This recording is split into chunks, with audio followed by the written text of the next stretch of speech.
நமச்சிவாய. ஆயுத பூஜை தின நல்வாழ்த்துக்கள். ஆயுத பூஜை அப்படின்னு ஏன் ஒரு பூஜையை நம்ம இந்து மரபுல வச்சிருக்காங்க?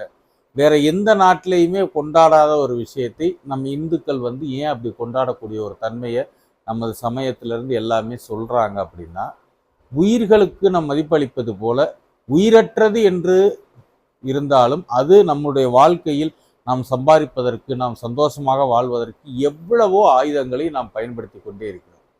அப்ப அந்த ஆயுத பூஜை என்ற தினத்தில் இந்த ஆயுதத்தை உற்பத்தி செய்தவர், அதற்கான மூலப்பொருளை கண்டுபிடித்தவர், இந்த ஆயுதம் இப்படி இயங்கினால்தான் அது பலன் தரும் என்று கண்டுபிடித்தவர், அந்த ஆயுதத்தை உங்களிடம் சேர்த்தவர் என்று இந்த ஆயுதத்தோடு பொருந்தி இருக்கக்கூடிய எத்தனை உயிர்கள் சேர்ந்து நீங்கள் சுகமாக வாழ இந்த ஒரு சின்ன ஆயுதத்தை உங்கள் கை கொடுத்தார்.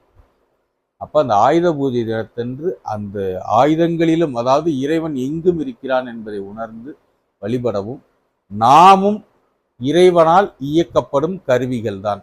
அப்போது நான் என்று சொல்லக்கூடிய நான் என்று இருப்பதற்கு இறைவன் ஒருவன் நம்முள் இருந்து நம்மளை வழி நடத்துவதாலும் நமக்குள்ள இருக்க இயக்கங்களை அவன் செய்வதால தான் நம்மளா இருக்கோம்.